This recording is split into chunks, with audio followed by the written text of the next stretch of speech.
Welcome to the weekly roundup of Air News Daily Bulletins.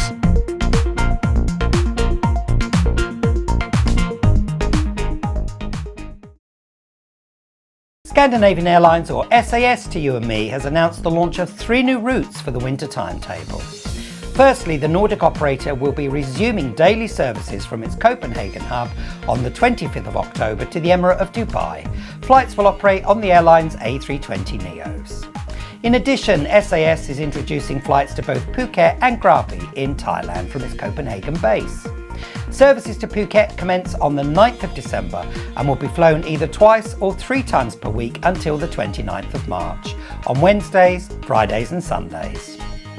Flights to Krabi will commence on the 8th of December and operate twice weekly on Tuesdays and Sundays, returning the next day until the 28th of March. SAS will be deploying its flagship A350s on both routes to Thailand. Virgin Australia will introduce services between Canberra and Denpasar in Bali from the 22nd of June, marking the carrier's first ever international services from the Australian capital.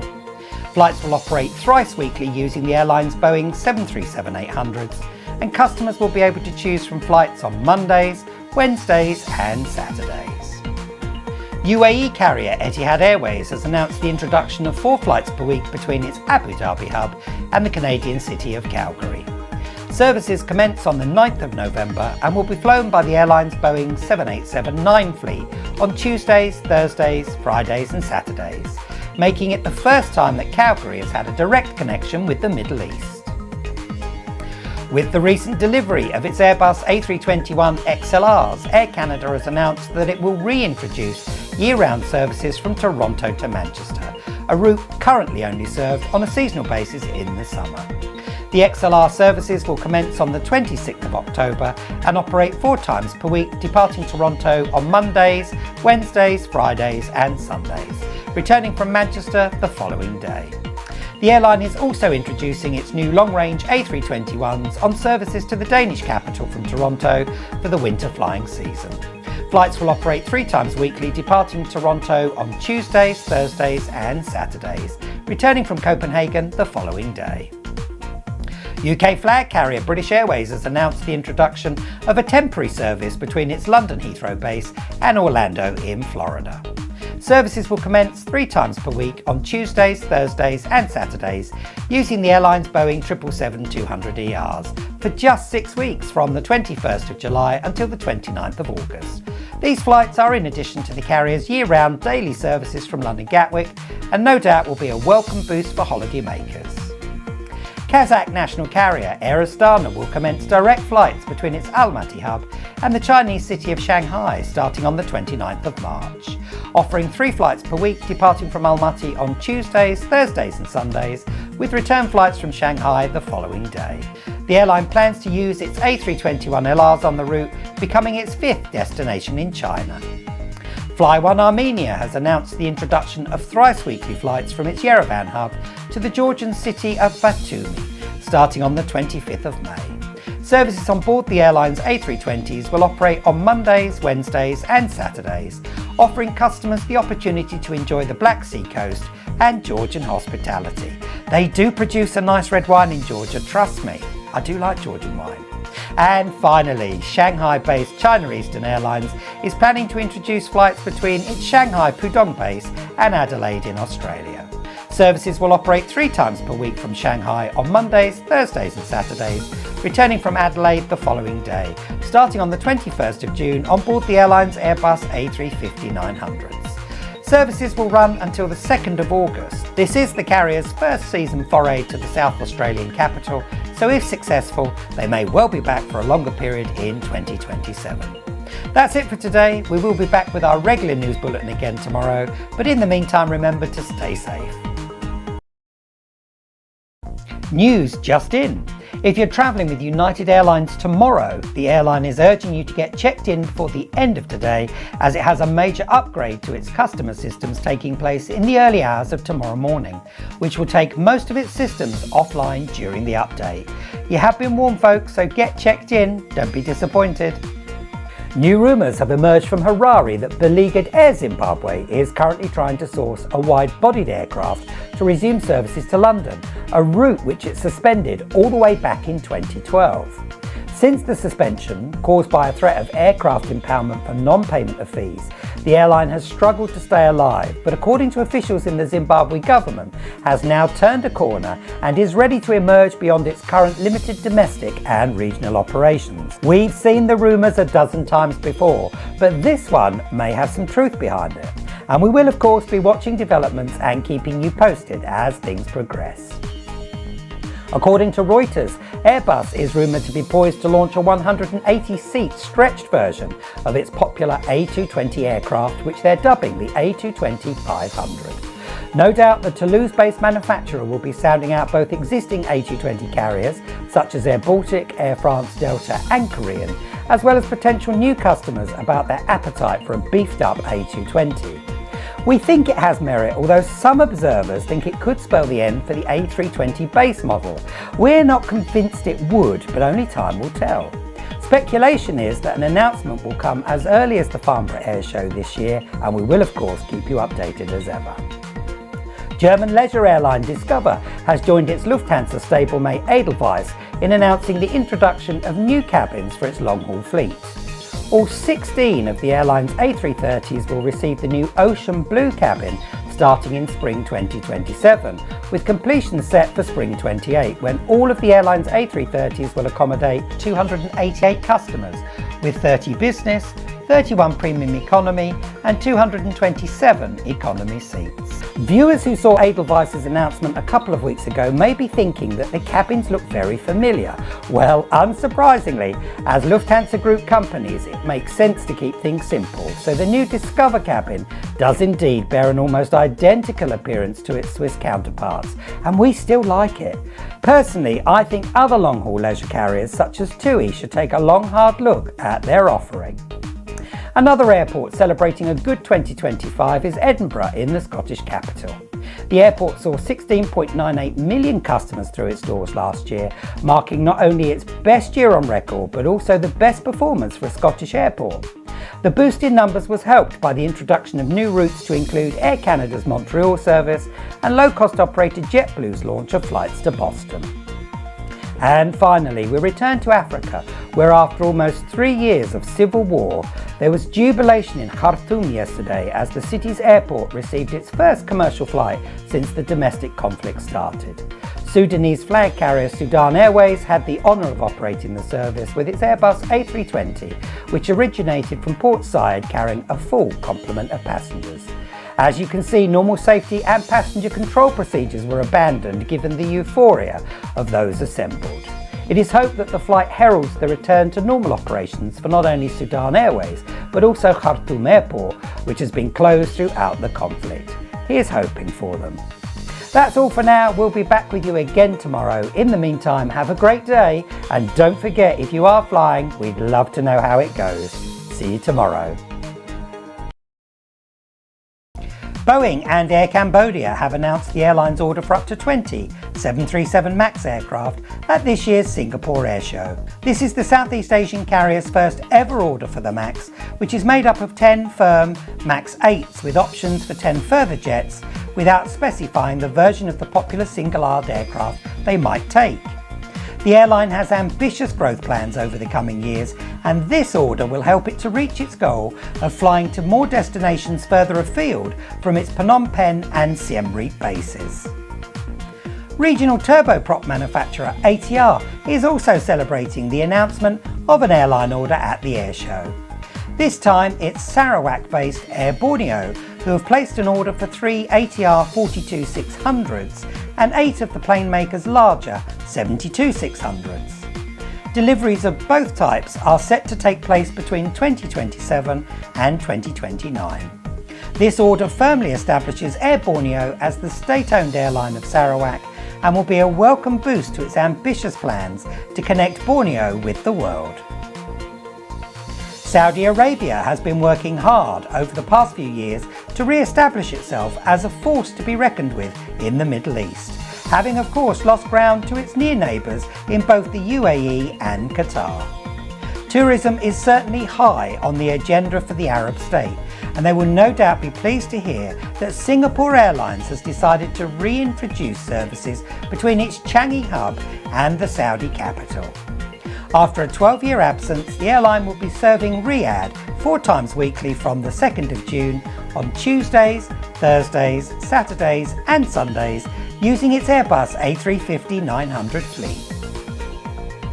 Mongolian regional airline Hunu Air has confirmed that it is looking to lease at least one additional Embraer 190 this year for its fleet, which currently consists of 2 next-generation E195-E2s, 2 first-generation E190LRs and a single ATR 42-500 that is currently grounded owing to spares availability.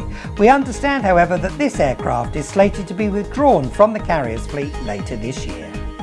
The carrier operates a blend of scheduled and charter services, both domestically and regionally, to China, Kazakhstan, Japan and South Korea, and is eager to seize on the growing popularity of both inward and outward travel to and from its Mongolian home. And finally, Lufthansa is firmly in the swing of its centenary celebrations as it welcomed its latest 100 years liveried aircraft into its Munich hub yesterday. The Airbus A350-900 registration D AIXL, for the spotters amongst you, is the latest of the carrier's fleet to be adorned with the special paint scheme and will be joined in the coming months by an A380, a Boeing 747-8 and an Airbus A350-1000. But it doesn't end there, as they have now adorned an A321 in the livery that was first seen on the airline's Lockheed Constellations and was known as Superstar. If, like me, you are a fan of a retro look, what's not to like about this stylish livery, which was first seen 10 years ago but has made a very welcome return? That's all for today, folks. We'll be back again tomorrow with more news from the aviation world, and in the meantime, remember to stay safe. Tiger Airways Taiwan signed an agreement with Airbus at the Singapore Airshow yesterday to acquire 4 A321neos, the carrier's first of the type. Once delivered, they will be joining the airline's 17-strong Airbus fleet, which is made up of 9 A320ceos and 8 A320neos. The carrier has confirmed that the new aircraft will be configured with 232 seats. Let's hope it's comfortable. Emirates has announced the introduction of a second daily service between its Dubai hub and the Japanese capital Tokyo and its Narita airport. Flights will operate using the airline's Boeing 777-300ERs and are timed to maximise on connectivity in Dubai, offering customers greater choice in either direction. I can't hide my disappointment, folks. As you know, JetBlue asked people to vote for their favourite of 3 liveries with a Dominican theme, and the results are now in. Alas, my preferred livery was pipped at the post by this scheme. If you did vote for this particular look, you are amongst those that thought that this was the best of the bunch. I can't agree with you, but hey ho, who am I to argue? The aircraft with the striking new look will soon be seen in the flesh, and I've no doubt lots of photos of it will appear across social media just to rub salt in an open wound for yours truly. Hey ho, win some, you lose some, as they say. I'm not upset, I promise you. French Polynesian-based Air Moana has exercised its option for an additional ATR 72-600 from the European manufacturer. The aircraft will join the carrier's existing fleet of 2 ATR 72-600s and provide the much-needed capacity to not only add resilience to its operations in the Pacific, but to grow its network. I have a friend who's a captain with Air Moana, so watch the progress of this young airline with great interest. The carrier started in 2022 and is quietly carving itself a name, and I'm thrilled for them. Imagine working for them though, in all those lovely tropical locations. Jealous? Me? Never. I'm not, honestly, I promise you. Where do I go to sign up? Air Astana, Kazakhstan's flag carrier, has announced the introduction of flights between the Central Asian state and the island of Cyprus. Starting on the 2nd of June, the airline will offer customers twice-weekly flights between the Kazakh capital Astana and Larnaca, following on the 4th of June with the introduction of twice-weekly flights from its Almaty hub, also to Larnaca. Both schedules are due to operate on the carrier's A321LR aircraft. And finally, relative newcomer Uganda Airlines, which from a distance looked as though things were going okayish, has in fact been hemorrhaging money and been under the microscope of its owner, the Ugandan government, of late. According to the Auditor General of Uganda, the carrier lost 230.82 billion Ugandan shillings in the financial year 2024 to 2025, which is just shy of around $65 million to you and I, and has rising liabilities. It's therefore gotten to a point where the CEO, Jennifer Bamutaraki, has stepped down from her role. The airline is now on the hunt for her replacement, but be warned, the ad for the job insists that the applicant must be under the age of 60. There's still time for me. Regardless, we like Uganda Airlines and hope the ship soon steadies and calmer seas can be found so that it can continue to spread its wings around the world from its Entebbe home. That's all for today, folks, but we have now been broadcasting to you for a month, believe it or not. Yes, a month's gone by already. So we'd love your feedback. Drop us a line via the website shown on screen or your preferred social channels and let us know what you think about the show and what special features you'd like to see. The team and I will be back with you again tomorrow and look forward to seeing you then. Bye for now. Scandinavian Airlines and Tarom Romanian Airlines have announced the expansion of their cooperation through a new commercial codeshare agreement, which is intended to strengthen connectivity between Scandinavia and Romania. Under the agreement, which comes into effect on Monday, the 9th of February, SAS customers will gain access to Tarom-operated flights between its Bucharest base and key European hubs to include Amsterdam, Brussels, Frankfurt and Prague. From these major hubs, onward connections will be available on SAS-operated flights to Copenhagen, Oslo and Stockholm, creating a seamless journey for customers.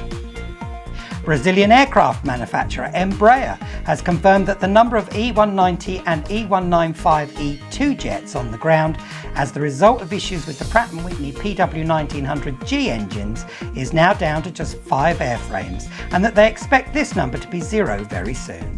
The company's commercial aircraft CEO Ahan Meyer said that they are very pleased with what Pratt & Whitney are delivering and that they are really stepping up. Good job really, as in 2025 35 E2s were grounded with engine issues to include engine spares. Meyer added that further enhancements to engines are expected in 2027. Swiss International Airlines' second Airbus A350-900 has now arrived in Zurich, sporting the carrier's standard livery. The aircraft is scheduled to enter service on the 23rd of February when it operates between Zurich and Montreal in Quebec, Canada. The airline is expecting another 8 A350-900s to join the company as it works to modernise its long-haul fleet and at the same time enhance its customer proposition. What's the saying? The luck of the Irish? Well, that's certainly true for our friends at Dublin Airport, who are celebrating a record-breaking January, having welcomed 2.48 million travellers through its doors last month. Proof, if you needed it, that the Emerald Isles capital remains a popular destination and transit point for flyers. We love Dublin, even if the crosswinds can sometimes make landing a bit tricky. It's only wind after all, folks. And finally, one of my favourite cities is celebrating the announcement by Taiwan's Starlux Airlines that they will be the carrier's first destination in Europe. Prague's Václav Havel Airport will welcome the airline's Airbus A350-900s from the 1st of August 3 times a week until the start of the winter timetable, when the service will increase to 4 flights every week. This is somewhat of a coup for Prague Airport, and I love the fact that Starlux has chosen the Czech capital to be its European launch destination. Good on them. I do like a Pilsner, in fairness. That's it for this week, folks. Thanks for being with us. We hope you've enjoyed the news that we brought to you from around the world, and we will of course be back with you again next week with more aviation updates. But in the meantime, have a great weekend. We look forward to seeing you again next week. In the meantime, don't forget to subscribe to Air News Daily to stay up to date with all the latest news from the commercial aviation world.